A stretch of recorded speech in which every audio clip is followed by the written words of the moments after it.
Assalamualaikum warahmatullahi wabarakatuh. Bismillahirrahmanirrahim. Nahmaduka ya ghafuru ya syakuru. Mashalli wa sallim barik ala sayyidina maulana Muhammadin wa ala alihi wa sahbihi asma'in nama ba'du. Kula niki cerita ibadah sing ringan-ringan mawon. Tapi dadekne mlebu swarga. Amin. Terus kula badhe cerita siji madzhab Hasan Sadzili. Terus Hasan Sadzili niku thariqah sing dianut Gus Wafi. Kula nggih beberapa kali dapat ijazah saking Mbah Mun, saking bapak kula. Di antaranipun nggih pesen teng Gus Wafi, sebagian lewat kula ziarah teng Barozak nggih. Barozak Termas. Abdul Hasan As-Sadzili nate pas teng dalem ditamoni pemuda. Pemuda niku ngrutu. Di kampung kami banyak maksiat, di kampung kami banyak kesalahan. Niku sepundi? Jaga Abdul Hasan As-Sadzili niku ringan. Sehingga mboten sragen. Contohnya mboten sragen. Sajane nggih persis, tapi zaman niku dereng ngeten sragen. Kok tenggen kula kathah maksiat ngeten-ngeten. Jawabe Abdul Hasan As-Sadzili enteng ngoten. Man ahabba alla yusawaha fi ardi alla yusawahu fi ardi faqad ahabba alla tadhara maghfiratu wa alla tadhara syafaatuhu sallallahu alaihi wasallam. Dadi wong bayangno donya ora ana salah iku padha karo ora kepengin roh ghafure Allah Subhanahu wa ta'ala. Mulane madzhab Sadzili paling bandel, ngurusi wong bandel paling bandel ya madzhab Sadzili.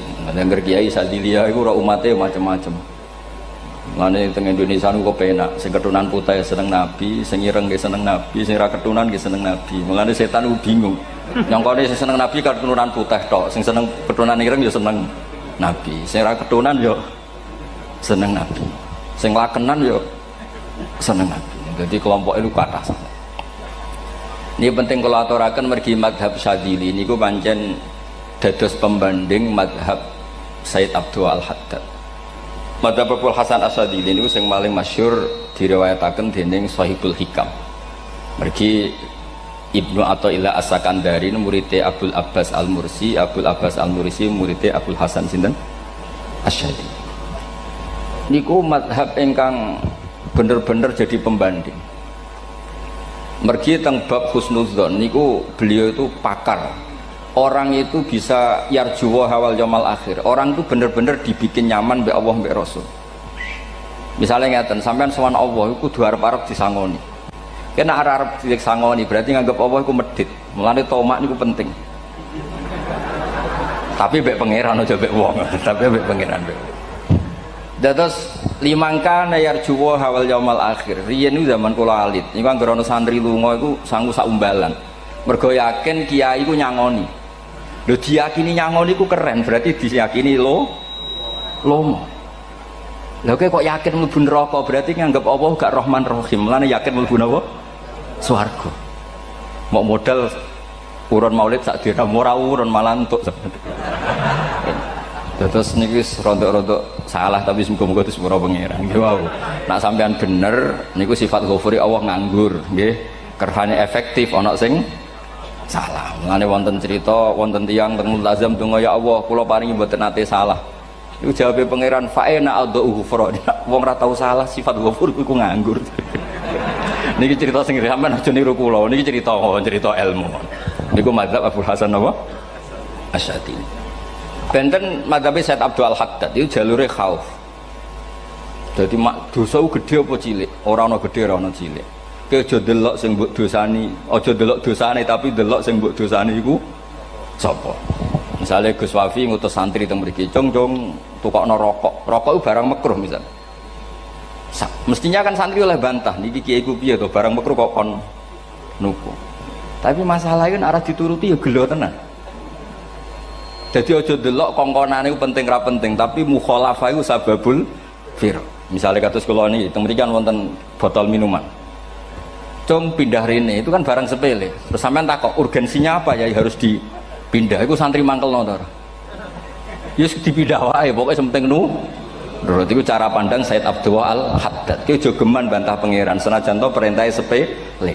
Piye-piye mukhalafah ngono iku jenenge nah cara Abdul Hasan As-Sadzili nggih boten barang gede mbek cilik kudu ana bedane wong ana kabair ana sawair. Mosok WA janda beda mbek goncekno ya kudu beda. Wong WA tok kok padha mbek napa? goncekno iku kudu beda, kudu ana sawair, kudu ana napa? Kabair. Tapi cara Sayyid Abdul Haddad mboten delok sing mbok maksiati iku sapa. Sehingga khazanah kita niki penuh dengan ilmu. Mulane wonten bab ijtihad. Ijtihad niku ruangannya luas sekali. Ya kula bolak-balik nyontokno. Kula sakniki kan jare wong akeh kiai gedhe.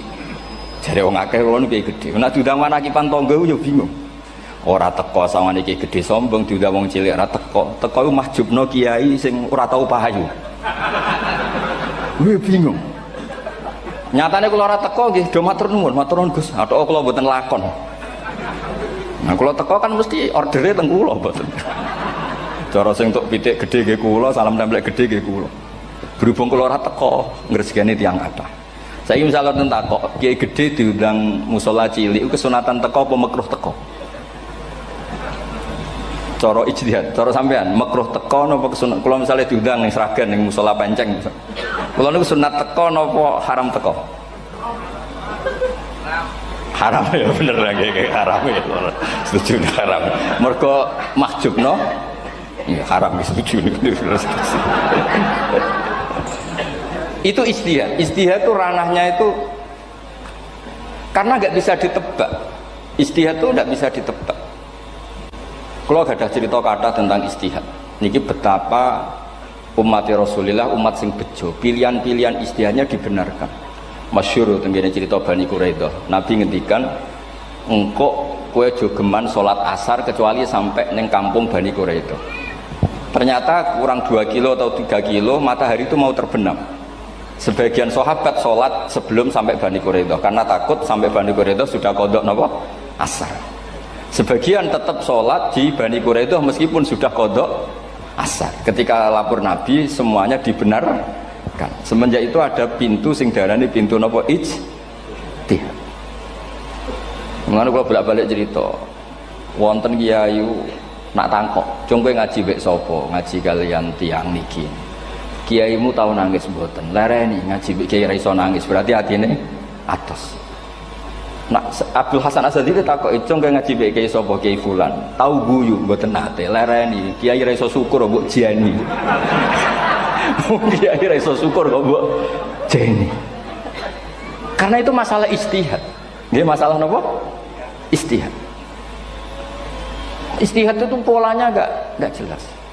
Wonten kiai ora gelem mulang wedok nggih kathah, alasane wedi fitnah. Wong pancen iman pas-pasan mawon nek wong ayu ya bingung. Tapi nak diwalik, nak kiai ora gelem mulang wong wedok terus sing mulang wong fasik, to aliran sesat iku ya repot. Kowe ngrasa paling gak sesat.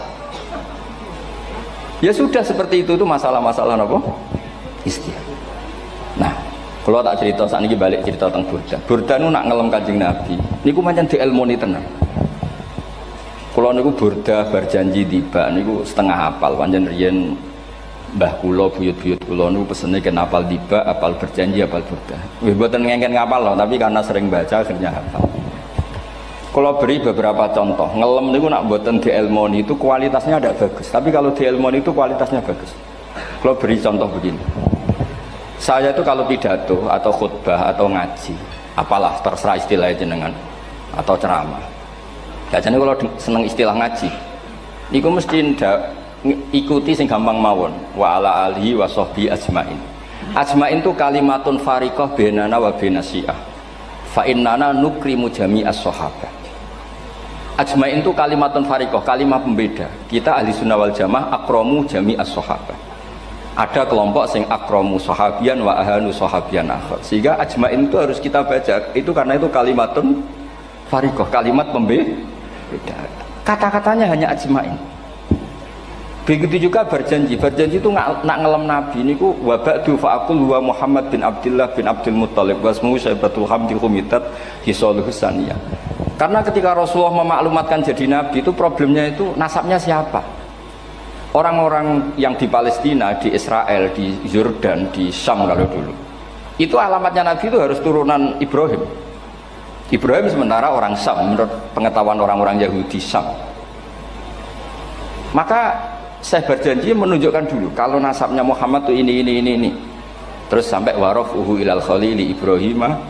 Terus ila dzabih Ismailan isbatuhu wa muntama. Terus setelah itu terus beliau ngendikan wa adnanu bila raibin inda dzabil ulumin sabiyah ila dzabihi ismail nisbatu wa mun tamam. Terus ketika berjanji di Karang itu sudah ada faham-faham yang seakan-akan babahnya Nabi itu ada masalah. Terus beliau ngendikan ini Syaibatul Hamdi, Sayyid Abdul Muthalib itu orang yang ketika buka Ka'bah, buka Zamzam, saurip-uripnya muji pangeran. Terus banyak lagi wasumi'a fi sulbihin Nabi sallallahu alaihi wasallam dzakarallaha ta'ala walab. Mbah yang ini bahkan dengar ketika Nabi masih di punggungnya membaca tasbih. Terus sampai fa'azim bihi min ikdin ta'allaqat kawakibud duriyah wa kaifala wa sayyidul akramu sallallahu alaihi wasallam wasitatuhumun. Nabi itu orang suci, makanya harus lewat rahim yang suci, harus lewat bapak yang suci, mbah yang suci, sampai ila khalilir rahman Ibrahim alaihis salam. Makanya terus dinagumkan nasabun tahsibul ula bikhulau, terus tarokus sifaha falam yusibhum aruhu min adami wa ila abihi wa ummihi. Karena kabeh sonal ismihi, semuanya itu untuk menjaga asmane Nabi Muhammad sallallahu alaihi wasallam. Kemudian Burda membentuk itu dalam bentuk nazuman. Misalnya beliau ngendikan Rasulullah itu mutiara. Jadi ketika dakwah berpola ya baik, ketika tidak berpola juga baik. Beliau cara muji Nabi faddurru yasdadu husnan wa huwa muntazimun. Namanya mutiara ketika diuntai pasti sangat indah. Tapi terus-terusannya itu wale sayang kusu qadran ghairu muntazimi. Tapi namanya mutiara, mbok berserakan pun tetap indah. Jadi unik. Berarti ketika beliau muji Nabi dakwah tertib pernah. Sholat tuh harus begini, harus begini, harus begini. Beliau sholatnya tumakninah tertib. Tapi Nabi pernah sholat gak tertib. Duhur tuh 2 rakaat. Mana anak kiai rodok lalinan itu ya anak sana tuh. Duhur itu 2 rakaat. Tapi barokahnya Nabi duhur 2 rakaat diketahui cara sholat kalau salah itu gimana. Umpama Nabi sholatnya bener terus, itu akan kesulitan kita solusinya ketika ngalamin apa? Kesalahan. Makanya Nabi ngendikan ma kuntu ansa walakin unas sali as-sunnah. Itu mestine ra tau lali, tapi didesain lali biar bisa jadi sunnah. Wonten tiyang salate sawi maca surat Baqarah. Wonten tiyang badhe njupuk wedhuse lah cara Indonesia. Bareng kesuwen piyambake mufaraqah. Walhasil Mu'ad matur Nabi, ini munafik di tengah-tengah sholat kok mufaraqah. Si penggembala unta ini juga ngeklaim, ya Rasulullah imam kita tidak benar, sholatnya kesuwen. Pikirannya wong ora bela imame. Ternyata Nabi gak belok sing ngangon. Afattanun anta ya Mu'ad. Wong imami wong seragen surat Baqarah. Wis pokoke kulhu wae. Jadi Islam itu segampang itu, semudah itu. Sehingga wonten tiyang niku isane maca kulhu, rakaat ula nggih kulhu, saniyah nggih kulhu, pokoke kulhu. Sampai sok makmume ku mangkel. Waduh, si imam iki gak keren, mosok main apa? Kulhu. Dilaporno, ya Rasulullah ini imam yang kau tugaskan di kampung kami niku amen maca kulhu, Mam. Ditimbali be Nabi, kenapa kamu baca kulhu terus? Li annaha sifatullah, karena itu sifatnya Allah. Maka saya senang mengulang-ulang sifatnya. Terus kata Nabi, saya barusan dikasih wahyu Allah bahwa Allah mencintai kamu karena kamu mencintai surat kulhu. Nah ini ijazah yang seragen ini ku apa? Nanti maca timbang maca idza samsu kuwirat bulet nang tengah. Jajal ampun tak tes sakniki. Kiai paling pinter teng seragen kan maca idza samsu kuwirat di depan umum. Mungkin nak dhewean roh tapi nang ngarepe Habib Doa ngarepe Gus Wafi meriang nak muntir. Wah, ngoten niku kula ndek kanca niku imame level desa, bareng imami teng kecamatan salat Id. Mersiapno surat Tabarakalladzi biyadil mulk. Suwengi diapalo lanyah sampai ambeke hafid. Niku nyatane ya malah klirune fatal, malah lali ra maca Fatihah. Saking semangate ben ketok imam keren maca surat napa? Tabar. Jadi yo ribet. Terus kula suwun seneng Nabi niku kados senenge para ulama. Niku nak nyipati Nabi niku gampang. Kula niki beto kitab Saraipun Burdah kalian Saraipun Barjanji. Niku kalau ngelem Nabi niku sederhana sebenarnya. Tapi itu yang mengena. Bisa ulang lagi niku sing mengena. Misalnya dawe Imam sing aran Risalah Qusyariyah. Tegene Bukhari ini cerita Bukhari. Nanti semua Nabi ketika di akhirat tuh nafsi. Jadi roh prahara kiamat itu pun gak dinyali mau muni nafsi. Nabi ini cek kober ngendikan ummati umat. Ketika semua nabi ku pelo wis ra iso muji pangeran, Nabi Muhammad di depan Allah tesih saged muji. Fa ahmaduhu bima hamida allamani rabbi. Ketika nabi lain sudah tidak punya nyali bilang alhamdulillah, Rasulullah masih punya nyali bilang alhamdulillah. Sehingga fa Muhammadun ahmadu min ghairi. Hampir semua ulama ngendikan ahmadu yang Muhammad itu af'al tafdil. Fa Muhammadun ahmadu min ghairi. Ketika nabi lain sudah tidak bisa atau tidak punya nyali memuji Allah, Nabi Muhammad masih berani memuji Allah ketika mahsyar. Karena logikanya begini, kira-kira pikirannya nabi-nabi ini wis kiamat, berarti amal wis ditutup lah, buku wis tutup. Tapi pikirannya Nabi Muhammad boten ngoten. Allah itu tidak diganggu oleh apapun, tidak kena atau tunduk sama konstitusi apapun. Sampean ra iso ketemu Allah nih pun akhirat, jenengan pun boleh macam-macam nih, pun tutup buku betul sakit. Rahmatnya Allah tidak bisa dibatasi oleh akhirat. Saya ulang lagi, rahmatnya Allah tidak bisa dibatasi oleh akhirat. Makanya Nabi tetap berani mengajukan syafaat meskipun sudah finish, sudah akhirat sudah finish. Sehingga Nabi muji-muji Allah, akhirnya Allah ngendikan ya Muhammad irfa' ra'sak wasal tu'tah wasfa'tu syafa'. Sudah Muhammad, kamu minta apa tak kasih. Saatnya beliau minta hak nopo syafaat, disebut maqamam mahmud. Dan ini kula waos kitab kersane orisinil niki betapa sayangi Rasulullah SAW teng kita. Ketika nabi lain tidak punya nyali kecuali mikir dirinya sendiri, jadi aku punya ngendikan nafsi-nafsi, Nabi Muhammad masih gak ada nyali ngendikan apa ummati umat. Itu bukti bahwa nabi itu nggak pernah nggak mikir umatnya. Wala sawfa yu'tika rabbuka apa fatartu. Ini Nabi jawab, fawwah la ardo wa wahidun ummati finnar. Kalau engkau memberi saya sampai saya puas, maka saya tidak puas dan satu dari umatku masih menjadi ahli neraka. Ini kalau waos nak sampean orang nangis kebablas. Ini cerita betapa Rasulullah SAW. Niki jarang tiang maos niki kalau waos kersane tambah mahabbat Rasulullah SAW. Dados niki kula cerita ketika Rasulullah ketemu pangeran teng Sidratil Muntaha niku diredaksekno burdah nggih diredaksekno burdah fakhusta kulla fakharin ghaira mustarakin. Engkau mendapat kehormatan yang tidak tersaingi. Fakhusta kulla fakharin ghaira mustarakin. Jadi engkau mendapat kehormatan yang tidak akan tersaingi. Wajusta kulla maqamin ghaira mustahami atau wahusta kulla maqamin ghaira mustahami. Dan engkau mendapat satu derajat yang enggak mungkin tersaingi. Mustaham itu enggak tersaingi lah. Walhasil ternyata derajat itu apa? Gini ku ketika Rasulullah ketemu Allah Ta'ala teng Sidratil Muntaha niku Sayyidah Aisyah radhiyallahu anha tangklet, ya Rasulullah malladzi auha ilaika rabbuk izqal fa auha ila abdihi ma auha. Qala ya Aisyah aturidina anta alami ma la ya'lamuhu Jibril wala Mikail wala nabiyyun mursalun wala malakun muqarrabun. Nggih Aisyah, bagaimana mungkin kamu tanya sesuatu yang bahkan Jibril itu tidak tahu, Mikail itu tidak tahu, dan semua malaikat yang dekat maupun nabi yang jadi rasul semuanya tidak tahu hubungan saya, kedekatan saya dengan Allah membicarakan apa. Niku sing dimaksud burdah kaima tafuza biwaslin ayya mustatarin wonten sing maca ayyi mustatarin anil uyuni wasirrin ayya muktatamin. Jadi nabi ketika ketemu Allah di Sidratil Muntaha itu ada misteri yang hanya nabi yang tahu. Nabi niki ibu-ibu harus bangga Sayyidah Aisyah jenenge bojo wanita tangklet. Ambek nabi itu sing ngeles. Itu rahasia yang Jibril saja tidak tahu, Mikail saja tidak tahu, masa kamu tanya? Niki khasnya wong putri ini. Ya Aisyah, as'aluka bi Abi Bakrin ila ma a'lam tani. Gimana cara Jawa tak kada nomor tuamu, nak gak gelem cerita. Terus kunane kuno niku nggih wong wedok niku saged ngancam niku. Jadi kamane wis ngancam. Aku lapor bapakku, aku digo mulih sampean ra bojo kabeh. Ya rada ribet jenengan ngadepi wong wedok niku ra ribet. Terus faqala akhirnya Nabi cerita, tapi ya tentu tidak semuanya diceritakan.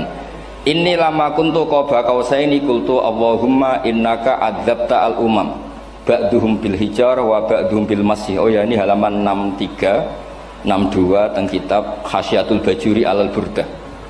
Ya, kitab Hasyatul Bajuri alal Burdah. Ya Allah, Engkau menyiksa umat-umat sebelum umat saya, sebagian bil hijarah wa ba'dum bil mashi wa ba'dum bil khosfi. Fama anta fa'ilun bi ummati. Lalu yang akan kau lakukan untuk umatku itu apa? Reputasi jenengan sama orang-orang yang durhaka itu selalu menyiksa. Ada yang pakai batu, yang dilikuifaksi, ada yang pakai ini. Mosok umatnya kekasih jenengan podo ngoten. Berarti Nabi ku mun nego lah. Nego supaya gak sama.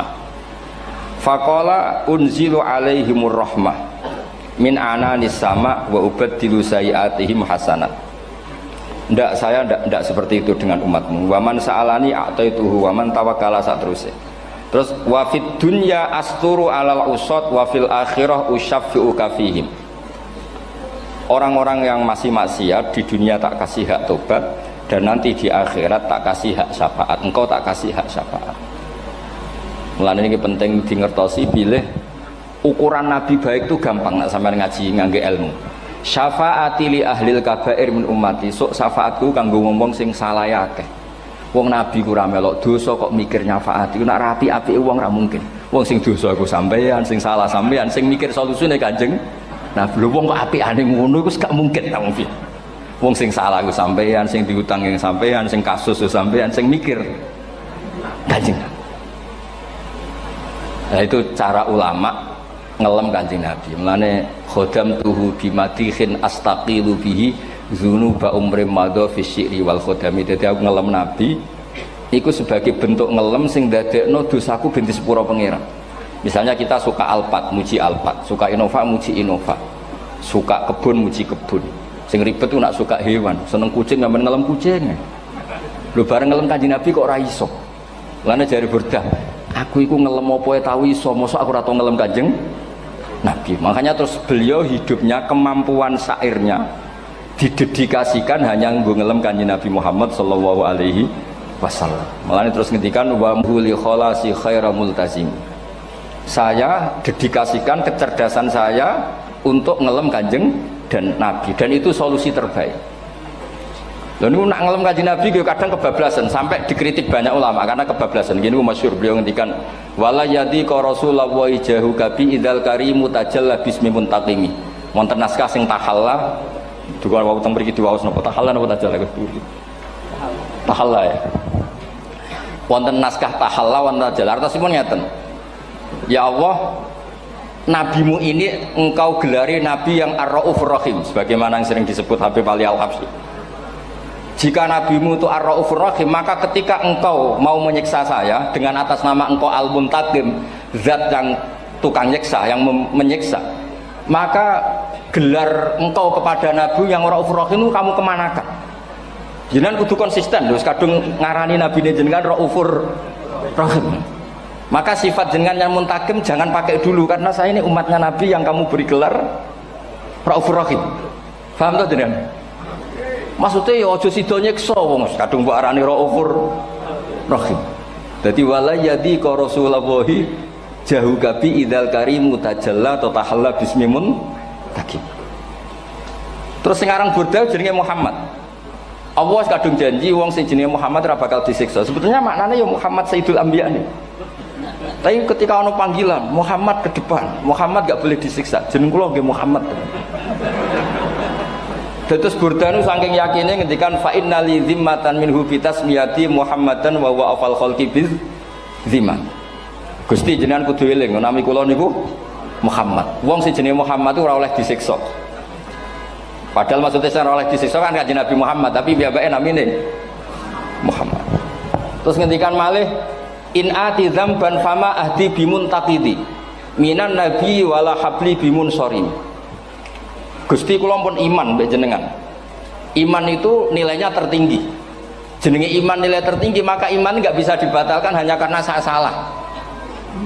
Berarti pangeran kok diruwayu dipeksa kudu ngakoni nek dene umat Rasulullah sallallahu alaihi wasallam, dan in ati lamun nekane ingsun dzamban ing dosa fama ahdi bimuntaqidin, maka perjanjian saya dengan engkau tidak boleh dibatalkan.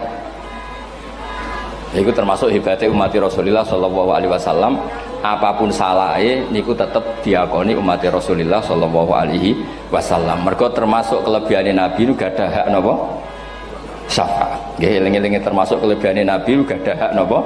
Syafaat. Meskipun kita tetap khawatir jenenge dosa nggih istighfar, tapi aja dadi putus asa mergo napa in anti dzamban fama ahdi bimuntaqidi minan nabiyyi wala habli bimun sorim. Terus niku cerita-cerita madhe ulama teng Rasulullah sallallahu alaihi wasallam. Mereka milih kata-kata sing wong apik eling terus. Nggih eling terus. Wau kados wau fadurru yasdatu husnan wa muntazimu wa laysa yang kusu qadron ghairu mun. Jadi dulu tuh pernah ada faham-faham sing cara zahiri hadis iku abai nabi itu seperti ini cara zahiri hadis. Tapi ahli sunnah wal jamaah terus dipendapat bapake nabi babe nabi iku min ahlil jannah. Mergo apa? Wa kaifala wa sayyidul akramu sallallahu alaihi wasallam wasitatul muntaqo. Nabi itu orang suci, pasti lewat rahim-rahim yang suci. Minal aslabi thahira ilal arhamiz zakiyatil fakhirah. Itu logika yang dibangun sehingga terus mantep baru kayak wau mau sedibak mau berjanji kiakan wong Islam an nabi min abihi wa ila jaddi sampai Adam niku kabeh tarokus sifaha falam yusibhum aruhu min adami wa ila abihi wa ummi. Begitu juga masalah iman. Soal misalnya ada pertanyaan ilmiah, lalu Ibrahim gimana? Karena nanya Azar itu kafir. Zaman ada Nur Rasulullah sallallahu alaihi wasallam Azar belum kafir. Setelah intikal ke Ibrahim baru Azar kafir. Atau ada yang menjawab istilah abun di situ itu majaz. Sebetulnya Azar bukan bapak kandung tapi apa? Paman. Selalu ada jawaban ilmiah dari ulama-ulama ahli sunnah wal jamaah. Tapi kalau pesen teng jenengan sementing niku mau dibak berjanji napa burdan ada 1-2 bait yang jenengan tahu maknanya sehingga nanti kualitas mahabbah kita, kualitas kecintaan kita pada Rasulullah sallallahu alaihi wasallam niku tambah. Misalnya ngeten, kula kan nekuni tafsir ya. Ada ayat rubama yawaddul ladzina kafaru law kanu muslimin. Niku hampir semua fasir konsensus sepakat jeng ben nek wong Islam mlebu neraka. Niku sampean kudu ndonga, nek mlebu neraka muga-muga jejer wong kafir sing kecangkeman. Niku dinyek. Jarene iman nekani mau oleh jutene neraka padha wae aku. Apa meneh misalnya sampean hafal Quran jejer wong sing hafal jare kapit kok ora mlebu napa neraka. Kudu ana sing ngenyek. Mergo Allah nu tersinggung sak usah ana wong sing napa ngenyek. Akhirnya Allah tersinggung. Niku sing diceritakno tiba.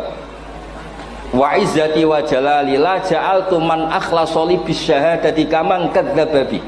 Adkhiluhumul jannata bi rahmati. Ora iso wong dekne tauhid apapun salahe wong dekne ndek tauhid ora ngarah dadi ahli neraka selawase kaya wong kafir. La ja'altu ora bakal gawe sapa ingsun man akhlasa li bisyahadah orang yang tauhidnya benar kamang kadzdzaba bi sebagaimana orang yang tidak bertauhid sama saya. Adkhiluhumul jannata bi rahmati. Padahal Allah dilapuri malaikat, malaikatnya kira diprovokatif.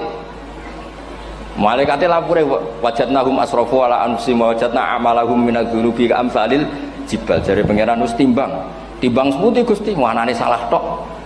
Reputasine salah tok. Ghairu annahum yasyaduna alla ilaha illallah wa anna muhammadar. Niku jawabe pangeran wa izzati wa jalali la ja'altu man akhlasoli kamang kadzdzaba bi adkhiluhumul jannata bi rahmati. Nah, lafat-lafat seperti ini kita akan punya harapan ketika ndelok umat sing carane iman tesih blepotan, carane salat cek blepotan, carane zakat cek blepotan.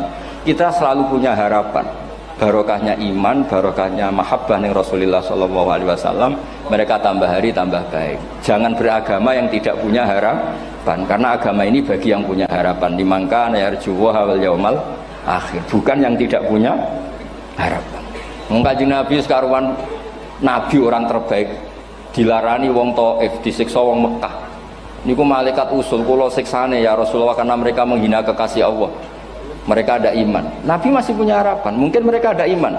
Tapi asallah ayyukhrija bal arju ayyukhrijawah min aslabihim may ya'budu wa la yusyriku bihi syai'an. Anak bapak orang iman, aku cek di harapan anak putune iman. Dan sedekah Rasulullah sallallahu alaihi wasallam. Saniki kata bapak era poso, anaknya melok TPQ, bareng poso juk gendong, akhirnya bapak izin melok poso.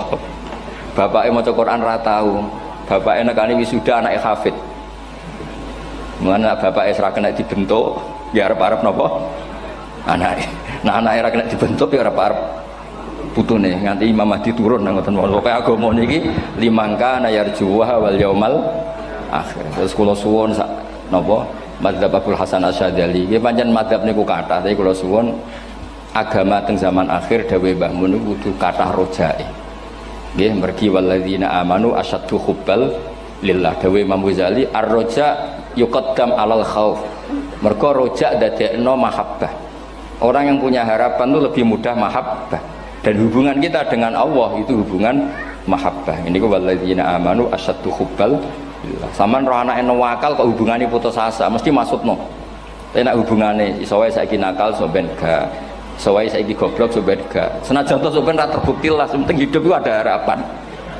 Guys, penting hidup itu napa? Ada harapan. Kata ulama ngendikan afdhalul ibadah intizarul farad. Apa-apa ibadah selalu punya napa? Harapan. Terus Indonesia yang seperti ini kita berharap akan lebih baik, akan lebih baik. Wong cilik kula niku sing jilbaban mau keluarga ketok. Sakniki kathah tiyang napa? Jilbaban. Cilik kula tiyang salat di masjid nggih mboten serame sekarang. Sampeyan ra iso grutu, tapi salat tok tapi atine ngene-ngene. Wah ya ribet nak ngoten sampeyan nyoal ideal nggih ribet. Pira-pira gelem napa? Pira-pira purun napa? Salat purun teng masjid. Sampeyan ndak usah memaksa ideal, wong kita ndak pernah napa? Ideal.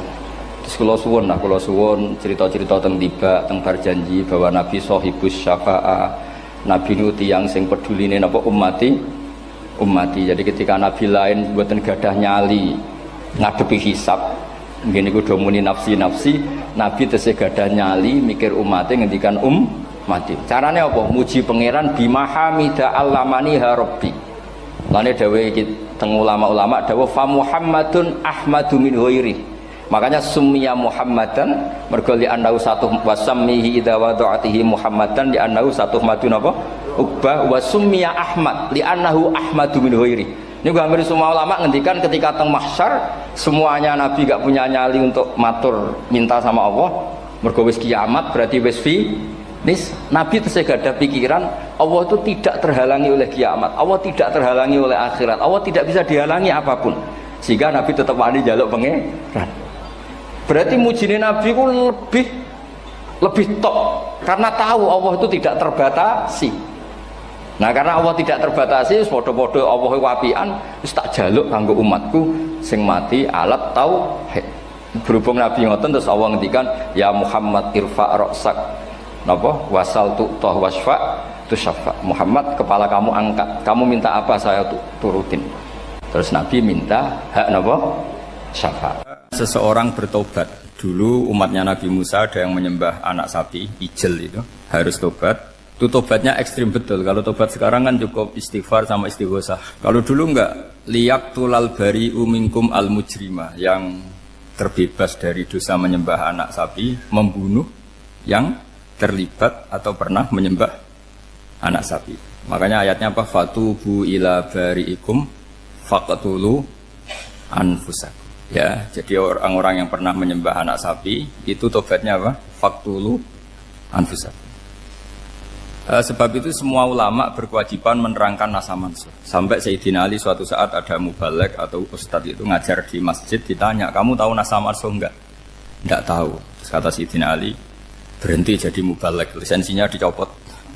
Dicopot, kemudian halakta wa ahlakta, kamu rusak juga merusak. Kenapa demikian? Logikanya begini, semua nabi itu kan panutan. Saya ulang lagi ya, semua nabi itu panutan. Tapi kalau kamu tidak tahu nasaman, so jangan-jangan kamu ikut nabi sebelum kamu, yang nasahnya itu syariatnya sudah apa? Mansukhoh, sudah di nasah. Itu kayak kasus Sunda Wiwitan itu. Itu gak mau punya Nabi Muhammad karena kurang keren, kurang sepuh. Nabinya langsung Nabi Adam. Resikonya adalah beberapa aliran sesat itu, aliran yang kurang benar itu, zaman Nabi Adam kawinan otomatis sama saudaranya. Lalu masa sekarang kita membolehkan kawin sama apa? Kalau sama Nabi Adam mau tidak mau. Karena yang cowoknya ya bin Adam, putrinya binti Adam. Lalu Allah bikin satu sunnah yang suami istri itu harus beda, yaitu satu kandungan itu melahirkan satu pasang. Dan boleh dulu memang pasangannya orang jelek itu orang cantik. Makanya agak sial itu yang perempuan-perempuan itu. Memang mulai dulu gitu. Kalau cantik itu kesunatannya dapat jelek. Nanti sama-sama masuk surga. Karena yang cowoknya ibadahnya syukur, yang ceweknya sabar. Itu nanti sama-sama. Nah kebetulan si Qabil itu ganteng sekali Qabil. Berpasangan dengan Labuda itu jelek gembrot, pokoknya tidak cantik. Enggak lah, kebalik. Qabil itu berpasangan sama Iklimah. Jadi Qabil ganteng, punya adik kandung namanya Iklimah itu cantik sekali. Yang Habil itu rapati apa? Berarti yang Habil apa? Ya rapati ganteng, berbarengan dengan Labuda juga rapati cantik. Nah karena tadi ya berarti Qabil bareng siapa? Iklimah, Habil, Labuda. Maka untuk kawin ini nggak boleh satu kandungan. Jadi dulu karena nggak ada perbedaan ibu bapak, mau tidak mau beda. Yang penting beda. Yaitu akhirnya apa? Qabil dapat Labuda, yang Habil dapat Iklimah karena beda kandungan. Itu sudah cukup. Nah, akhirnya kan nggak terima si Qabil. Masa orang ganteng dapat orang jelek. Jadi mulai dulu itu maunya orang ganteng ya dapat orang cantik, nggak terima. Tapi Allah ngatur seperti itu. Akhirnya terjadi percekcokan. Nah, dulu itu semuanya itu religius, sehingga ukuran percekcokannya masih religi, yaitu ya gini saja, kita ngadakan korban, yang diterima itu ya menang. Ya ternyata dalam kompetisi itu yang menang siapa? Habil. Akhirnya Habil jadi menikahi siapa? Iklim. Kalau sekarang kompetisinya kan siapa paling kaya ya menang, lebih gampang. Nah kemudian bayangkan misalnya, ya saya ini menerangkan asa mansuh. Kita semua sering ngomong, sering berkoar-koar, sering menyarankan atau mewajibkan para nabi itu panutan dalam semua perilakunya. Ternyata ada beberapa perilaku yang sudah dinasakh atau dihapus ketentuannya oleh syariatnya Rasulullah Shallallahu Alaihi Wasallam. Maka mengenali nasakh mansuh itu keharusan dalam ulumul Quran. Ya, makanya Allah mengatakan apa? Manansakh min ayatin aw nunsiha pasti na'ti bi khairim minha aw misli. Jadi saya nerangkan nasakh mansuh itu dua sesi. Satu sesi antar nabi, dua di internal syariatnya apa? Nah, sekali saja hari ini dok, sudah setelah itu anggap pinter sudah. Kalau sudah jangan tanya lagi. Nah, ada beberapa lagi syariat yang masalah metode. Dulu Nabi Nuh itu dibolehkan oleh Allah saking mangkelnya sama orang kafir. Saya ulang lagi, orang kafir itu kan biadab sekali, nempat buminya Allah, makan rezekinya Allah, kemudian mengkafirkan Allah.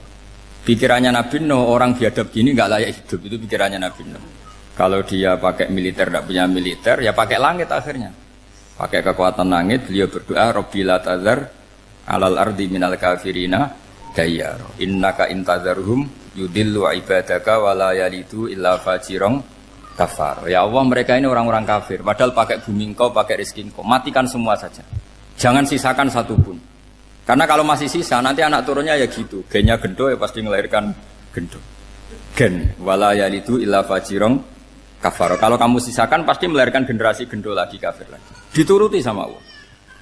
Kecuali orang 80 yang ikut Nabi Nuh. Nah orang 80 yang ikut Nabi Nuh ini selamat karena iman. Maka generasi yang sekarang ini termasuk saya semua ini, semuanya turunan orang iman. Maka kita ini punya dua status. Satu, Allah kadang manggil kita ya Bani Adam, karena faktanya kita turunan Nabi apa? Adam. Panggilan kedua adalah Zurriyataman Hamalna Ma'nu. Orang-orang sekarang itu pasti turunan orang yang ikut perahunya Nabi Nuh. Jadi nasab kita ini sudah steril. Sudah tidak ada nasab lewat kafir. Karena yang kafir sudah habis. Semua orang sekarang itu turunan Nabi Nuh. Yaitu disebut apa? Zurriyataman Hamalna Ma'nu. Itu sekitar orang 80. Nah, oleh Allah Subhanahu wa taala syariat seperti ini pernah dituruti, yaitu akhirnya mereka mati semua kecuali orang 80 yang mukmin. Tapi uniknya Allah apa? Era Rasulullah Shallallahu Alaihi Wasallam, Nabi kita Nabi Muhammad itu diutus rahmatan lil alamin. Ketika Nabi didustakan, diusir, disakiti, malaikat gunung, beberapa malaikat sing ahli adab spesial eksekutor lah kira-kira gitu. Muhammad Kamu bilang saja ke saya, kalau kamu ingin orang-orang Mekah Abu Jahal CS, saya hancurkan. Tapi apa kata Nabi? Saya berharap kalau mereka belum iman, anak cucunya iman. Karena bagaimanapun sperma ya atau calon bayi atau calon keturunan itu kan ada fi aslabir rijal atau fi zuhurir rijal. Jadi kalau dalam ilmu agama itu gen manusia itu disimpan di zuhurir rijal di punggung lelaki. Nanti dipindah ke arhamin nisa. Logikanya gini. Ini dengerin ya. Logikanya gini, misalnya Abu Jahal. Abu Jahal itu di situ ada orang namanya Ikrimah. Itu anaknya Abu Jahal. Itu orang mukmin. Akhirnya ya jadi orang alim. Abu Lahab itu di rahimnya di punggungnya ada perempuan namanya Darroh. Akhirnya juga orang mukminah. Saya berikan contoh. Khalid bin Walid itu anaknya Walid. Walid itu musuh besarnya Rasulullah. Tapi di punggungnya ada orang bernama Khalid. Ini dengerin. Nah di punggung ini kira-kira Allah sudah tahu apa belum? Jawabannya sudah tahu. Artinya kalau ini mati atau kamu bunuh, kamu sebenarnya nggak bunuh orang kafir saja, bunuh calon orang mukmin yang sekarang masih bersemayam di punggungnya orang-orang kafir. Jadi bisa saja orang yang sedang kafir itu ada sekian calon generasi yang suatu saat mukmin. Itu syariat yang diajarkan ke Rasulullah Shallallahu Alaihi Wasallam. Karena kasofnya Nabi, kasof itu satu kondisi di mana seorang Nabi itu dipertontonkan sesuatu yang nggak kelihatan. Itu dalam bahasa Arab kasof atau mukasyafah. Nabi dipertontonkan ternyata banyak orang kafir yang di punggungnya itu ada calon generasi mukmin atau muslim. Akhirnya Nabi nggak berani. Jangan bunuh. Mungkin bapaknya ada iman tapi anaknya iman. Betul, Abu Jahal punya anak Ikrimah, Abu Lahab punya anak Darroh, Walid punya anak siapa? Walid. Itu mirip seperti kita. Bapak era sholat, anak ETPK sholat. Akhirnya bapaknya katut sholat. Banyak nggak di Indonesia? Bapaknya tidak bisa baca Quran, anaknya hafid. Nah, itu kalau bapaknya kamu habis, tidak ada yang meselin. Makanya biarkan hidup saja. Nah, artinya gini, andai kan tidak ada ulama yang menerangkan nasa mansuh, dikira syariat Nabi Nuh itu abadan mu'abbadat, selamanya lama. Jika main teror sama orang kafir sah berdasar Nabi Nuh. Padahal kita sudah ganti Nabi. Yaitu syariatnya Rasulullah Shallallahu Alaihi Wasallam masyhur itu ketika Nabi ngendikan, saya tidak minta mereka dihukum, tapi ya Allah saya minta Allah mahdi qaumi fa innahum layak lamun. Mereka kafir itu karena tidak tahu. Sehingga ada periode. Loh kalau perang itu beda. Perang itu konteksnya duel. Itu tidak harus sama Abu Jahal, Abu Lahab. Ada penjahat mau bunuh kamu wajib perang enggak? Wajib. Penjahatnya meskipun muslim apa harus kafir? Meskipun muslim. Maka kata ulama fikih sebetulnya perang duel itu bukan syariat muslim sama kafir tok. Masya muslim sama muslim, misalnya ada orang mau merkosa istri kamu, terus dia pamit gini, saya muslim loh, beri hak loh. Nggak bisa. Saya penjahat loh, muslim, jadi kamu nggak boleh merangin saya, ngelawan saya kan muslim. Nggak bisa, tetap harus dilawan. Makanya kata ulama-ulama fikih, pertarungan sama musuh itu tidak harus sama orang kafir. Orang muslim pun yang mengganggu kehormatan kita, misalnya mau merkosa istri Anda, itu harus dilawan. Makanya Nabi ngendikan mangkutilah duna mali fahuwa syahid, mangkutilah duna harimi fahuwa syahid. Orang yang mati karena membela kehormatan keluarganya atau hartanya, maka dia mati syahid. Dan penjahat yang mati ini muhaddarun damu, diabaikan sehingga enggak kena kisos, membunuhnya enggak kena. Misalnya ada penjahat mau bunuh kamu duel menang. Kamu enggak kena kisos karena ini muhaddarun damu, diabaikan kehormatannya. Padahal dia muslim, apa? Muslim. Ini perlu. Jadi ini mengaji ini agak jelimet tapi gampang. Kan kalau paham nggak paham selesai, jadi anggap aja selesai itu. Sehingga kalau nggak ada nasaman, maka orang selalu berpikir, pokoknya yang penting ikut Nabi. Nah itu bahayanya kalau Anda tidak tahu detail, jangan-jangan syariat yang kamu ikuti itu syariat yang sudah berstatus mansukhoh, telah dicabut. Dan itu banyak. Makanya kata Sayyidina Ali ketika ada orang ngajar gak tahu nasa mansuh, halakta wa ahlakta, kamu rusak dan merusak orang lain. Seperti tadi pernah ada kawin itu satu turunan, yaitu era Nabi Adam. Masa kita sekarang kawin sama satu turunan, kan gak mungkin. Ya kan, pernah ada membumi hanguskan orang kafir, yaitu syariatnya Nabi Nuh. Itu dihapus oleh syariatnya Nabi Ibrahim dulu. Yaitu Nabi Ibrahim menghentikan apa? Faman tabi'ani fa innahu minni wa man asoni fa innaka ghafurur rahim. Ya, kalau orang ikut saya ya Allah ya pasti golongan saya. Kalau yang masih maksiat, masih balelo, saya berharap engkau ampuni. Akhirnya banyak orang kafir tobat. Coba era Rasulullah itu semua orang kafir Mekah itu kafir. Nabi belum wafat. Itu sudah ada 114.000 mukmin semua.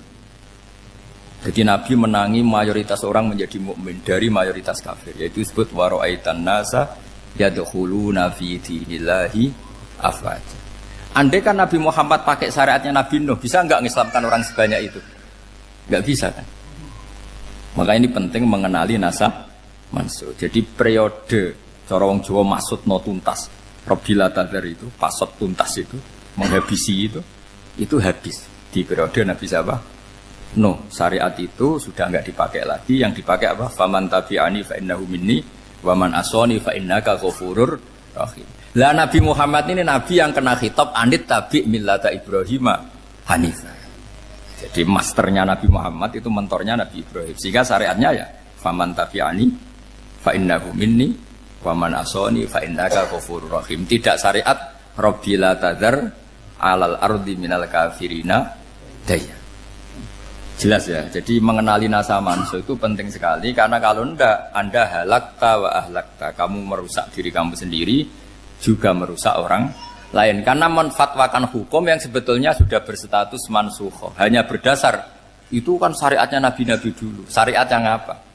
Syariat yang nggak pernah terhapus hanya satu, usuluddin, yaitu tauhid, itu sama. Tapi kalau syariat itu beda-beda, atau furu'iyah itu beda-beda. Itu tadi saya beri contoh, era Nabi dulu kalau ada pakaian najis dipotong, dibuang. Era Nabi Muhammad dicuci. Orang kafir dihabisi oleh langit. Era Nabi Muhammad nggak boleh, bahkan didoakan Allahumma hdi qaumi fa innahum la ya'lam.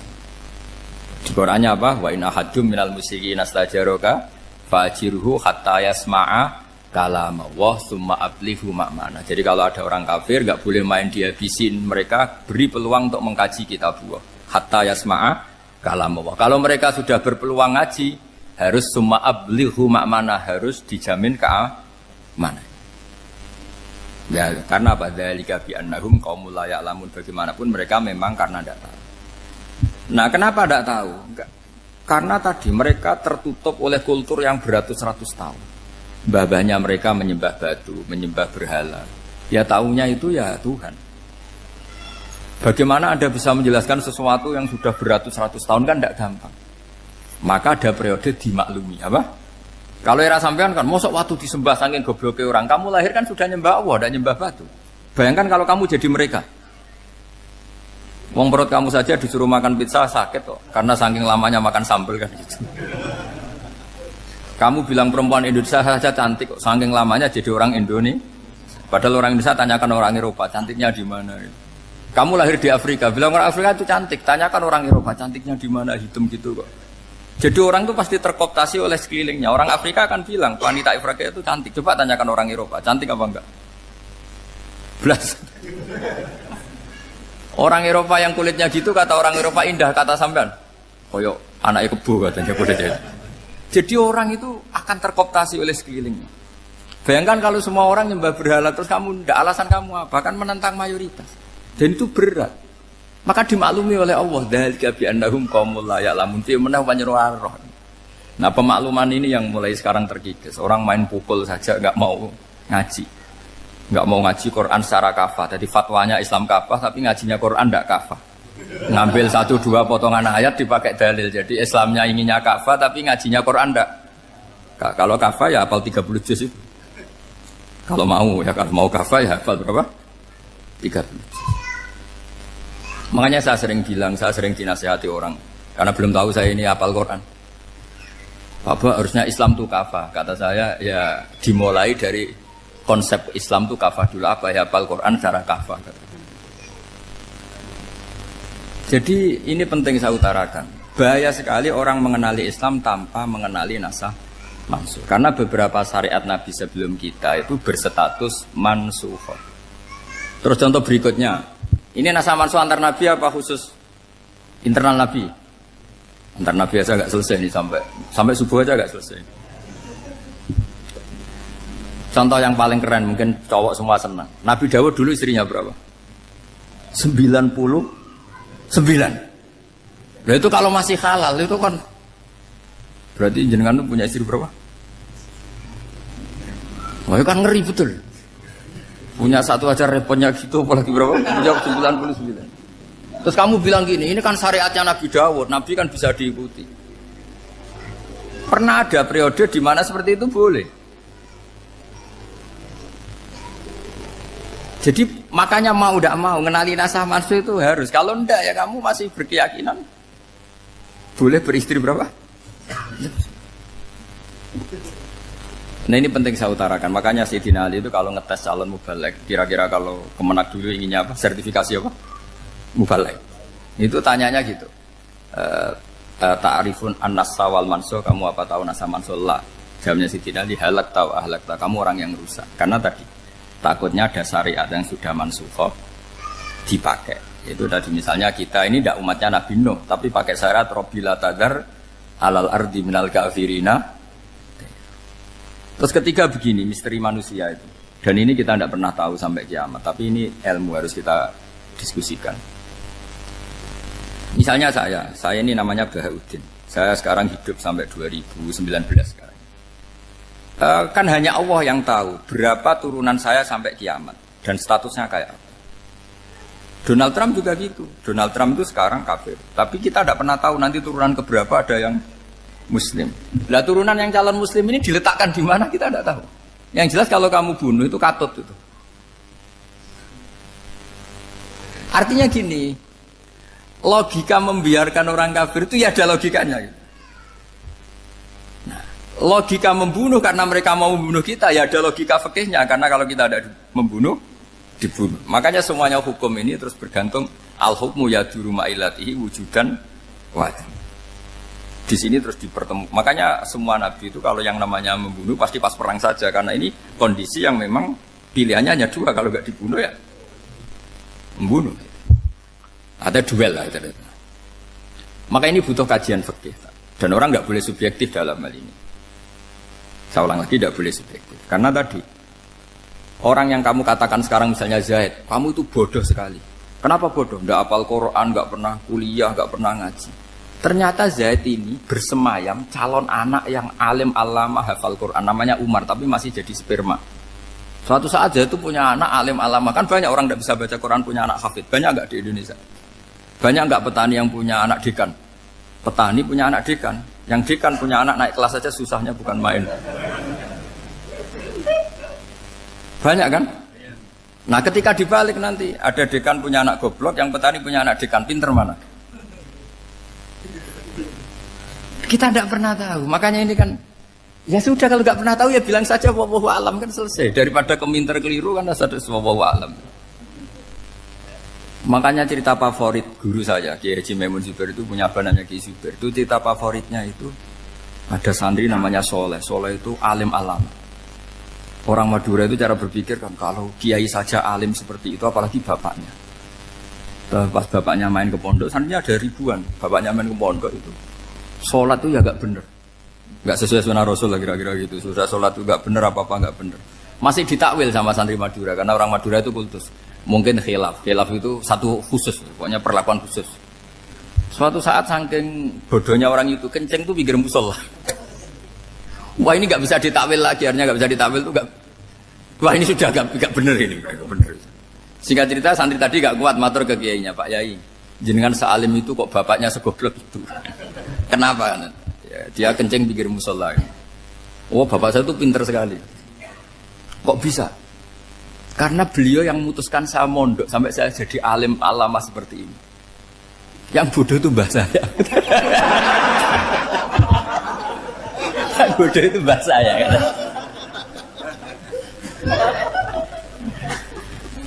Artinya gini, sekarang misalnya Anda dekan, atau Anda rektor, atau Anda profesor, atau Anda kiai top, mubalek kondang.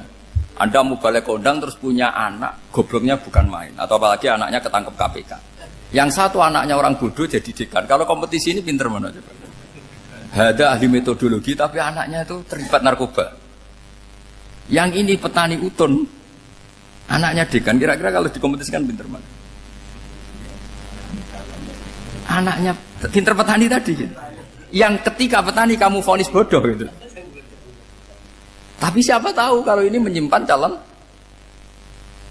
Paham ya? Kita tidak pernah tahu. Makanya Quran selalu ngajari dalam ilmu sosial itu wa in adri la'allahu fitnatul lakum wa mata'un ila. Dalam ilmu sosial itu kita harus jawab tidak tahu. Karena mudah. Makanya saya tadi pagi ngaji di direktorat saya bilang, saya pernah diprotes orang, Gus kamu udah jelas 01 atau 02. Ya saya jawab itu. Manusia itu makhluk yang paling gak jelas. Sekarang soleh suatu saat bisa saja gak soleh. Yang sedang gak soleh suatu saat soleh. Sesuatu yang mungkin rubah kok kamu fanatik itu gimana? Nalarnya itu gimana? Coba kita tahu dulu Wahsy itu pembunuh Hamzah, akhirnya mati mukmin ya enggak? Padahal orang yang sangat dibenci Rasulullah karena membunuh Sayyid siapa? Hamzah. Sa'labah yang tukang itikaf di masjid akhirnya su'ul Fatimah. Kita enggak pernah. Nah kalau enggak pernah tahu ya enggak usah terlalu fanatik biasa saja. Kayak jenengan seneng saya itu ya saya enggak tahu sampai kapan ya. Saya seneng sampai kapan ya enggak tahu. Kayak suami istri itu. Pas nikah harmonis bulan madu sampai kapan bertanya. Yang jelas paling awet itu pasangan jelek itu pasti nggak awet. Makanya jadi guyonan tuh. Pasangan tuh jangan baik-baik gak awet. Kalau jelek itu awet. Ternyata maksudnya cantik sama ganteng. Itu suatu saat pasti jadi jelek. Yang jelek sama jelek pasti jelek terus. Makanya jadi guyonan. Kalau pasangan jelek itu awet katanya. Tapi kalau pasangan baik, ternyata baik wajahnya itu pasti gak awet. Suatu saat pasti jelek, tapi yang jelek awet. Karena mulai dulu ya jelek awet itu. Awet jeleknya maksudnya bukan. Ya jelas ya, jadi saya mohon sekali ini ilmu. Sampai ndak urusan, ini bukan urusan cocok ndak cocok, tapi ilmu. Ilmu harus kita dengar bahwa syariatnya para nabi itu yang sifatnya furu'iyah, tidak usuliyah, tidak tauhid itu potensi rubah. Sehingga mengkaji nasab manusia itu satu keharusan seorang ulama. Makanya setiap ada syariat nabi hal hadis syariah mu'abbada amla, mansukhoh amla. Karena potensi itu tinggi.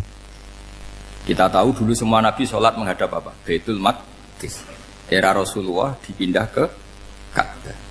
Tapi kalau kamu katakan total Baitul Maqdis ya tidak juga. Nabi Ibrahim mulai dulu madhabnya ke Ka'bah. Tapi kalau Nabi Musa ke Baitul Maqdis. Terus kamu bilang ini 01, 02 ya memang syariat jadi sesuatu yang furu'iyah. Nah, kenapa ini furu'iyah? Jawabannya sederhana. Ketika seseorang menghadap Ka'bah itu menghadap batu apa menghadap Allah? Allah. Ketika menghadap Baitul Maqdis hakikatnya menghadap Allah apa menghadap Baitul Maqdis? Allah. Maka menghadap Ka'bah itu sebenarnya masalah furu'iyah. Yang masalah usuliyah adalah inni wajjahtu wajhiya lilladzi fataras samawati wal ardh. Yang permanen adalah menghadap Allah Subhanahu wa taala. Cuma secara prosedur syariatnya secara zahir menghadap Ka'bah. Maka potensi rubah karena ternyata itu furu'iyah. Untuk kiblatnya itu furu'iyah. Yang permanen adalah menghadap ke Allah Subhanahu wa taala.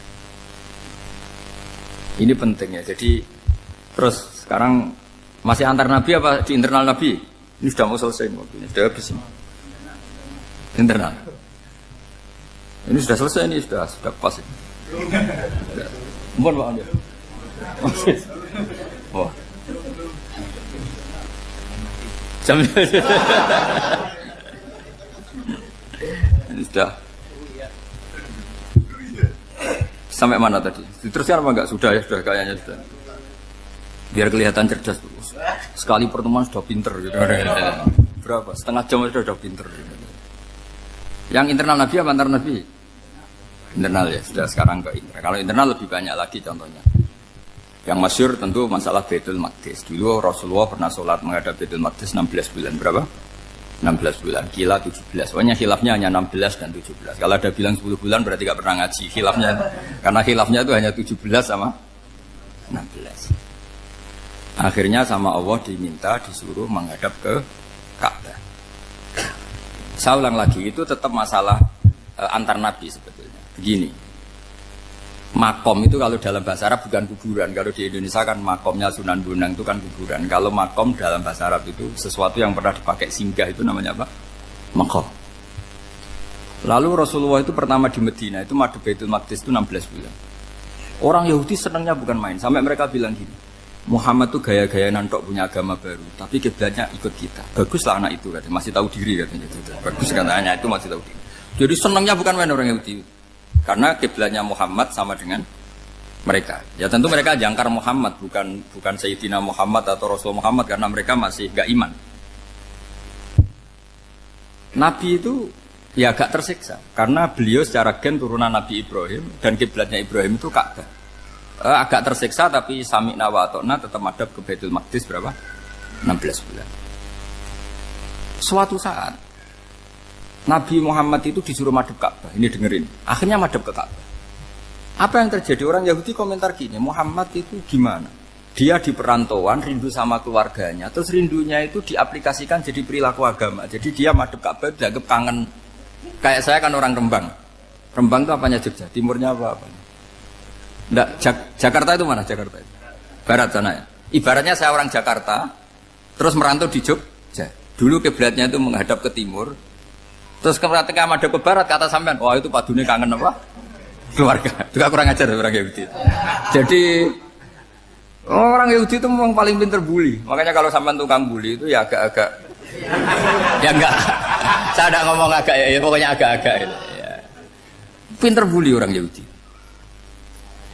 Makanya enggak ada orang debat sepinter orang Yahudi. Yang bisa ngalahkan hanya Tuhan itu. Orang Yahudi yang bisa ngalahkan hanya Tuhan. Sayyidina Ali orang paling terkenal cerdas. Itu kalau sama orang Yahudi itu pusing. Karena ya apa logikanya itu? Saya beri sekian contoh. Ada orang Yahudi tanya gini, Muhammad, kalau kambing mati itu yang bunuh siapa? Ya Allah, mati langsung itu. Agama kamu itu aneh, Mak. Yang langsung sentuhan Allah haram, tapi yang lewat tangan-tangan jahil manusia malah halal. Harusnya itu yang halal kan orisinal, langsung Allah yang bunuh. Jadi utaknya itu aneh, dari cara berpikir itu aneh. Nah cara sampean ini kan, nak halal pangan kue. Tapi Nabi kan nggak boleh bertutur kata kasar gitu. Kalau yang jadi Nabi saya untalan ngono kan gitu. Tapi Nabi kan nggak boleh kasar. Jadi Nabi itu problem karena nggak boleh apa? Kasar. Kalau kita kan gampang, wis nak halal untalan kan selesai, Pak. Tapi Nabi nggak boleh kasar gitu. Jadi nak jadi nggak Nabi, nggak sampean itu kan enak. Mau keliru ya pantas, mau apa saja pantas. Karena kan nggak panutan. Kalau Nabi nggak bisa meluruskan kebenaran itu harus tetap sesuai akhlak. Ya jadi agak kerepotan. Makanya punya Umar alhamdulillah ada yang nggak perlu aturan gitu. Jadi enak. Jadi ya itu memang aturannya harus itu. Coba Nabi itu perang tapi nggak boleh bunuh. Kayak apa susahnya? Beliau jadi sasaran tembak tapi nggak boleh bunuh. Kalau sahabat kan enak, duel, relax, santai, bisa tarung. Kalau Nabi nggak boleh. Makanya Nabi meskipun ikut perang terus gak ada sejarah orang yang dibunuh. Ya hanya satu peristiwa itu pun dibaca orang kafir, ditangkis Nabi, pedangnya kembali ke dia mati. Tapi gak ada yang Nabi. Karena Nabi kalau pembunuhan itu terus kayak pendekar kan susah juga punya Nabi kok. Habis perang saya Nabi tanya, Muhammad habis perang berapa? 1000. Ya repot juga punya Nabi mantan apa? Membunuh meskipun yang dibunuh orang kafir. Tapi kan kayak apa ya? Fitrah manusia itu akan menolak kepemimpinan orang yang gitulah pokoknya nggak bisa diterangkan itu. Makanya Nabi itu nggak pernah bunuh meskipun kayak apa musuhnya tapi nggak pernah bunuh. Untungnya di sekeliling orang-orang yang tadi. Jangan bilang itu suka bunuh ya, pokoknya perang gitu ya. Perang dengan bunuh itu beda loh ya. Kalau perang itu fair apa? Fair. Sampai mana tadi? Nabi Ibrahim ya tadi. Makom tadi saya ulang lagi. Nabi Muhammad menghadap ke Baitul Maqdis itu hanya Allah nuruti. Ini loh Nabi betul. Tahu betul bahwa di antara syariat adalah Baitul Maqdis karena semua Nabi pernah berkiblat Baitul Maqdis. Tapi Nabi ketika menghadap ke Ka'bah, Nabi juga dibilangin sama Allah. Ini loh syariat yang benar karena Ka'bah juga kiblat sing a'taku, lebih tua ketimbang Baitul Maqdis. Maka disebut Ka'bah Atiqah. Ilal Baitil Atiq. Kalau Quran bahasakan Ka'bah apa? Wal yatawafu bil Baitil Atiq. Atiq itu tua sekali. Ya sudah. Ketika berstatus tua itu orang Yahudi seneng, mergo roh kelirune Muhammad. Mereka nantang, Muhammad ayo debat terbuka. Nabi rawuh. Bagaimana Anda bilang Ka'bah itu kiblat tertua? Wong Ka'bah itu pertama yang menghadap sana itu ya kamu. Semua Nabi menghadapnya ke Baitul Maqdis. Terus Nabi Muhammad mulai berargumentasi ilmiah tadi. Enggak, Ka'bah itu kiblatnya Ibrahim. Jadi Ibrahim dulu itu yang mulai dulu kiblatnya itu di Ka'bah. Terus orang itu tanya buktinya apa? Terus dijawab fihi ayatum bayyinatum maqam Ibrahim. Ternyata di situ ada jejak kakinya Nabi Ibrahim, yaitu batu yang diinjak beliau ketika bangun Ka'bah. Itu argumentasi ilmiah. Lah barang orang Yahudi kehilangan ilmu, itu gobloknya orang Yahudi. Makanya yang bisa mengalahkan Yahudi hanya Allah Subhanahu wa taala. Luang Ibrahim saja golongan kita, pengikut kita. Ibrahim itu pengikut Yahudi. Wah, itu Nabi mulai senyum-senyum, mulai tertawa-tawa. Wah, itu goblok orang terdidik. Karena itu ibaratnya kayak kamu bilang Soekarno itu pengagum Puan Maharani. Kira-kira seperti itu. Soekarno itu pengikut Puan.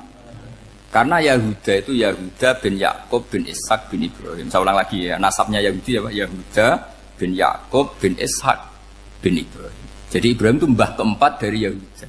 Tapi karena mereka kalah debat, Ibrahim itu pengikut Yahudi. Itu sama dengan bilang apa? Soekarno itu pengikut Puan Maharani. Itu kan jadi aneh. Atau Gus Dur pengikut Mbak Yeni. Atau Basim Asari pengikut Mbak Yeni. Itu kan aneh. Wah, akhirnya sama Allah diingatkan. Makanya ada ayat ha antum haula hajastum fi malakum bi ilm falimatu hajuna fi ma laysa lakum bi ilm. Perjanjian debat ini semuanya harus ilmiah.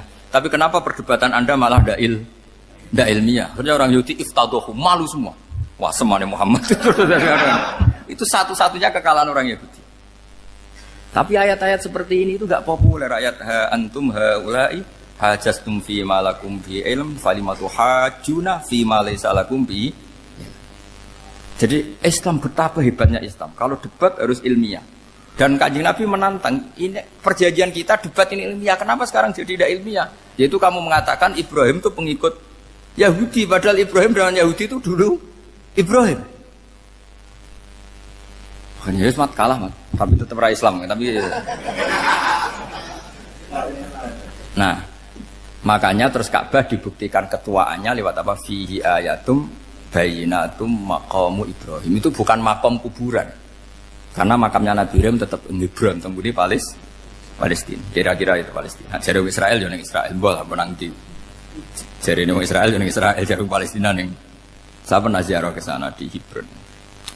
Di makamnya Nabi siapa? Ibrahim. Jadi jelas ya. Jadi nasa mansur itu ketentuan yang dikehendaki Allah Subhanahu wa taala untuk menguji loyalitas manusia, menanggalkan semua akalnya. Makanya saya mohon sekali siapapun yang ngaji saya dimanapun, sekali-kali manusia itu harus menanggalkan akalnya. Sekali Anda pakai akal, maka Anda akan ingkar dengan nasa mansur. Nasa mansur itu hukum yang direvisi, yang dibatalkan. Makanya orang Yahudi lagi-lagi pinternya orang Yahudi. Merovokasi orang-orang yang Islamnya belum kuat, diprovokasi gini. Ungzuru ila Muhammadin tahayyara fi din yukhillu yawman wa yuharrimu ukhra. Lihat itu Muhammad, dia kebingungan cara beragama. Kadang bilang A, besok bilang B. Jadi nasa mansub dianggap satu bentuk kebingungan. Gak kurang ajar tapi. Wah, akhirnya sebagian orang yang murtad. Makanya nasa mansub itu satu peristiwa yang menjadikan banyak orang murtad. Karena diprovokasi orang Yahudi bahwa itu bentuk kebingungan Muhammad. Akhirnya terus saya qulu sufaha minan nasi ma wallahum angqiblati mulati kanu aliyah. Nah, kelirunya orang Yahudi adalah ternyata nasa mansur yang dipilih Rasulullah itu semuanya ada di Taurat dan Injil. Termasuk di Taurat dan Injil disifati dan Nabi yusolli ilal kiblatin, bahwa Nabi ini akan bersolat dengan dua kiblat. Makanya tetap ditantang. Qul fa'tu bitaurati fatluha in kuntum shadiqin. Kalau kamu tidak percaya bahwa saya ini orisinil, ayo bareng-bareng mengkaji Taurat. Tapi mereka tidak siap mengkaji Taurat. Karena Taurat semuanya mendukung Rasulullah Muhammad SAW. Fatluha in kuntum shadiqin. Makanya ini penting sekali ngaji. Jadi perdebatan itu macam-macam. Dan itu pinternya orang Yahudi. Ungzuru ila Muhammadin tahayyara fi dini yukhillu yawman wa yuharrimu ukhra. Ini penting sekali. Makanya nasa mansur itu uji loyalitas. Itu Imam Malik kalau mencontohkan ke Imam Syafi'i. Saya berisikan contoh fikih. Ini saya melanggar waktu. Ini sudah berapa? Saya yang tidak mengesahkan diri saya. Ya misalnya ini ya, ini kertas saya bawa ya, ini kertas saya bawa. Terus ini tak kasih uang misalnya, uang 100.000. Atau kalau contoh Imam Syafi'i dulu dididik Imam Malik begini. Ya Syafi'i, kalau kamu punya 2 budak, 2 pembantu, kalau dulu kan masih ada budak, 2 pembantu lah kira-kira. Seneng mana, yang cerdas sama yang goblok? Seneng yang cerdas. Kalau yang nurut sama yang bantahan, seneng yang nurut. Lah yang nurut itu yang goblok. Makanya tinggal dibalik saja. Kamu tak beda ya. Seneng mana punya istri yang cerdas apa yang goblok? Coba jawab. Atau ibu-ibu mbak-mbak ini, seneng mana punya suami yang cerdas atau yang goblok? Kalau cerdas gak bisa diakali. Tapi goblok nurut tapi ya kadang di sini-sini kan di sini. Nah, itu kan antar manusia. Masalahnya kita menghadapi Allah Subhanahu wa taala yang semua kita pasti bodoh. Kita menghadapi Allah Subhanahu wa taala yang semuanya kita pasti bodoh. Allah jelas ngendikan wa kanal insanu dzaluman jauhlah, manusia itu banyak dolimnya. Dolim itu sifat mubalaghah. Kalau orang dolim sekali dolim, kalau sering zalum, kalau jahil biasa jahil, kalau banget jahili jahul. Bahasa Arab kan gitu memang. Ghafir, pengampun biasa. Kalau ghafur selalu mengampuni. Syakir, makanya sifatnya Allah Ta'ala ikut wazan fa'ul semua. Ghafur, syakur, atau diikutkan wazan fa'al. Kalau goblok biasa jahil, goblok banget jahal kan itu. Kafir biasa kafir, kalau kafir banget kafar. Ya, jadi wazan balagha itu bisa fa'al, bisa fa'ul ya. Kafirin, kafar atau kafur. Paham ya? Malah ngaji nahwu. Ya tapi ini memang perangkatnya ya. Ini kan perang mau tidak mau. Makanya misalnya Allah tidak suka kulla kafarin banget kafir ya, Pak. Paham ya? Kulla khawanin banget khianate. Kalau khain khianat biasa, kalau khawan sering khianat. Lah manusia itu kata Allah apa? Zaluman. Wis banget dolime, banget bodoh. Itu kalau yang ngarang hikam mencontohkan tuh gini, manusia itu pas bener saja salah, apalagi pas salah. Jadi manusia itu kata Imam yang ngarang hikam itu, man itu kanat mahasinhu masawiyah, fakih fala takunu masawihi masawiyah. Ketika baik saja buruk, apalagi ketika buruk. Coba kalau ada orang dermawan sama teman-temannya, tanyakan istrinya, duit dihambur-hambur, disekno konco ngalono bojo. Mesti gitu. Teman yang sering silaturahim ke teman-temannya, kata temannya baik, senang silaturahim, tanyakan istrinya, oh meninggali wong gitu. Jadi manusia pas baik saja ada buruknya, apalagi pas buruk. Makanya dulu bapak saya ngajarin saya istiqomah ya apik ya, tapi kadang-kadang nak keterusan itu ora istiqomah ngangkangi orang dia tidak punya kesempatan. Misalnya ada imam masjid imami terus sampai tua sampai mau mati, itu istiqomah apa tidak memberi peluang yang lain? Tidak jawab aja. Jadi itu manusia. Jadi pas baik saja buruk, apalagi pas buruk. Kayak saya gini di sini ngajar baik, tapi saya ada tidak sopannya harus di atas. Padahal banyak orang sepuh, ada Pak On, ada beberapa yang kan terpaksa nggak sopan. Tapi sama yang nyuruh, berarti sama yang dosa. Kemarin-kemarin saya minta di bawah supaya ganjaran saya utuh, ini gara-gara begini ganjaran saya ini agak terkredit terdebat itu karena itu. Saya teruskan. Jadi manusia itu punya sisi itu karena manusia itu dzalum dan jahul. Wa kanal insanu dzaluman. Problemnya ini ngadepi Allah yang selalu pinter, yang kita selalu bodoh. Misalnya gini, kamu ditanya Allah. Ini contohnya Imam Malik. Ikla hadi sokhra fa inna tahtaha dhahaban. Coba bongkahan batu itu kamu angkat, di bawahnya ada emas.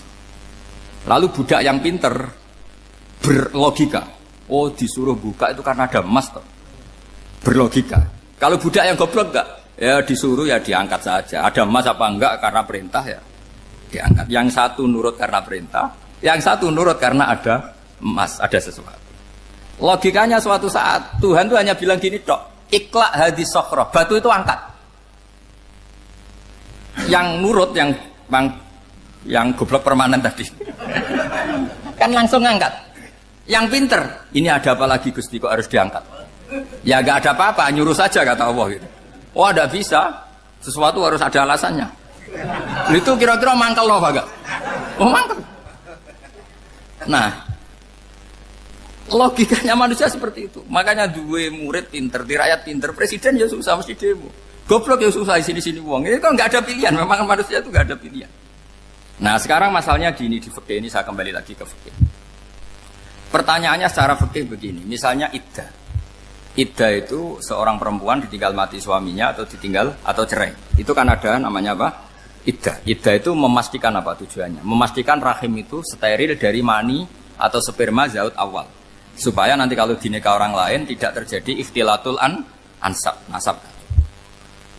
Oke, berarti iddah kita beri argumentasi secara ilmiah li baro'atir rohmi. Jadi misalnya Zaid menceraikan istrinya Sri dalam keadaan masih bisa haid. Iddahnya 3 kali masa suci. Wal mutallaqatu yatarabbasna bi anfusina salah satu guru. Lalu karena secara teori medis kalau haid berarti bukti tidak hamil. Apalagi kalau haidnya terulang-ulang sampai 3 kali pasti tidak hamil. Jika kalau nanti dinikahi orang lain, pasti kalau ada anak, ya anaknya zaud sani atau zaud kedua. Berarti alasan iddah li baro'atir rohmi. Oke, kita sok pinter, sok bijak. Pertanyaannya adalah, sekarang sudah baru 1 bulan, suaminya di Malaysia, nggak pernah ngumpuli. Dicek di medis juga berbukti tidak hamil. Apakah boleh tanpa iddah? Semua ulama mengatakan tidak boleh. Tapi ini kan rahimnya jelas bersih. Ya karena iddah itu nuruti perintah pangeran, pokoknya tetap iddah 3 kali masa suci, 3 kali masa suci atau masa haid, itu ada perdebatan ulama. Tapi kan ini terbukti bersih Gus. Meskipun terbukti bersih, kata Allah harus iddah 3 bulan atau berapa? Kira-kira 3 bulan 4 bulan ya tetap harus iddah. Pemilih mana? Sok pinter, Gusti. Berhubung ini, pangeran buat terang gitu. Berhubung. Jadi Tuhan apa Pak Wari? Berhubung Gusti ini jelas steril dari sperma zaut awal. Gak usah iddah Gusti. Sama aja kamu disuruh majikan kamu ikhla hadis sakhra. Berhubung gak ada apa-apa, gak usah ya. Kira-kira mangkel nondak budak yang seperti itu. Mangkel. Maka dibutuhkan kebodohan dalam beragama. Betul itu memang. Makanya Nabi itu unik. Pernah bilang itu gini. Aksaru ahlil jannah al-bulu. Aki-aki penduduk swarga itu al-bulu. Wong goblok-goblok. Maksudnya goblok yang jenis ini. Bukan goblok betulan maksudnya. Maksudnya goblok jenis ini itu ya tetap pinter. Tapi pinternya dibuang. Pura-pura goblok demi sami'na. Jadi saya misalnya kok pinter dan goblok tadi sekaligus. Pinter dan goblok. Ya bah ikhla hadis sakhra fa inna tahta hadaban. Tak angkat karena saya tahu di bawah ada emas. Tapi di hati saya sajane ya mergo perintah. Suatu saat kok disuruh Allah ikhla hadis sakhra, perintah ya tak angkat. Ya sudah. Jadi ya pinter ya goblok. Saya tahu namanya perintahnya Allah pasti ada hikmahnya. Hikmahnya iddah adalah li baro'atir rohmi. Tapi hikmahnya jadi kawula adalah nurut perintah Allah, cek tahu alasannya maupun tidak. Lah di sini ada illatul hukmi untuk membangun kecerdasan, tapi ada loyalitas untuk membangun ubudi. Ya, bahwa kita ini kawula roh tetap loyal. Makanya tadi pagi saya cerita Sayyidina Umar. Sayyidina Umar kayak apa cerdasnya? Tapi tetap ubudi ya. Yaitu Rasulullah SAW sering dibully orang kafir. Muhammad itu gaya-gaya nantok. Wong ora oleh nyembah berhala, ora oleh nyembah watu, jebule ini nyembah Hajar Aswad. Karena dilihat dari jauh kan tetap nyium Hajar Aswad. Coba kalau kamu lihat dari jauh, kamu sujud dari jauh kan kayak sujud sama batu. Makanya Sayyidina Umar karena orang kafir masih cara berpikir gitu, tiap nyium Hajar Aswad itu komentar gedumel. Alim tu annaka hajarun la tadurru wa la tanfa. Walau la anni ra'aitu Rasulullah qabbalaka ma qabbaltuka. Aku ronake watu, ya raman doroti, raman fati. Kalau saja saya tidak melihat Nabi nyium kamu, saya tidak sudi nyium kamu. Jadi tidak berdoa, doa mustajab itu tidak berutuh. Karena apa? Umar tahu ini masalah secara tauhid. Kalau saya doa depan Hajar Aswad nanti dikira syirik, karena berdoa di depan batu. Tapi kalau saya tidak nyium, nyulayani sunnah Rasul, yaitu nyium Hajar, wis tengah-tengah nyium sambil gerutu, itu sudah kompromi. Ya nyium tapi gerutu. Kayak apa? Makanya ya cerdas tapi ya goblok tadi ya cerdas. Itu uniknya Rasulullah. Jadi muji orang pintar ya sudah langit. Tapi Nabi pernah dalam satu hadis mengatakan aksaru ahlil jannah al-bulbu. Aki-aki penduduk swarga itu orang bodoh. Artinya orang bodoh itu bukan bodoh betulan. Dia meninggalkan akalnya demi loyalitas ubudiyah. Nah, untuk menutup sesi ini terakhir betul, tak tutup setelah ini selesai. Untuk menutup itu bukti begini, perang Badar itu perang yang nggak mungkin dimenangkan umat Islam karena orang kafir itu 1000 dengan pasukan full dengan peralatan perang full. Rasulullah itu tahun kedua Hijriah itu pasukannya hanya 313. Itu pun pedang itu untuk orang 5 itu hanya ada pedang 1. Jadi kalau mau dibaca orang sih kang nilai pedangnya aku. Itu kan nggak kebayang perang dalam keadaan seperti itu. Jadi mesti kalah, orang kok mungkin kalah mesti. Tapi Nabi tetap bilang, saya ini disuruh Allah perang, ya harus berangkat. Yaitu perang Badar. Kata para sahabat, ya Rasulullah ini nggak masuk akal, sudah nggak usah perang, ini nggak masuk akal, mau setor nyawa. Sudah gitu dadaan, nggak ada persiapan. Lucunya apa? Sahabat itu ketika Nabi tetap berangkat. La akhrujanna walau waqti. Nabi menginginkan saya tetap berangkat meskipun sendi. Setelah Nabi berangkat sekian meter, tuh sahabat ikut semua. Kata Nabi, lah kamu kok ikut? Ya ikut saja. Kata kamu mesti kalah. Ya anggap saja setor nyawa. Demi loyalitas pada jenengan. Itu makanya nggak ada periode sebaik periode sahabat. Tapi yang gerutunya jalan. Karena gerutu ini bawaan ilmiah. Makanya kita loyal sama presiden. Tapi yang nggak cocok ya gerutunya jalan. Tapi bawaan mencintai Indonesia tetap jaga stabilitas. Itu bawaan cinta Indonesia, bukan cinta pejabatnya kadang. Gerutunya jalan, tapi bawaan loyal sama Indonesia tetap mengaku. Bawaan loyal sama Rasulullah tetap ikut perang, bawaan akal karena nggak masuk akal ya gerutu. Dan itu uniknya Quran itu mengapresiasi itu dan dianggap nggak masalah. Saya bacakan ayatnya. Kama akhrajaka rabbuka min baitika bil haqq wa inna fariqam minal mu'minina lakarihun yujadilunaka fil haqqi ba'dama tabayyana ka'annama yusaquna ilal mauti wa hum yanzurun. Peristiwa Badar ada peristiwa kamu itu keluar untuk perang. Sahabat kamu ngikuti, tapi mereka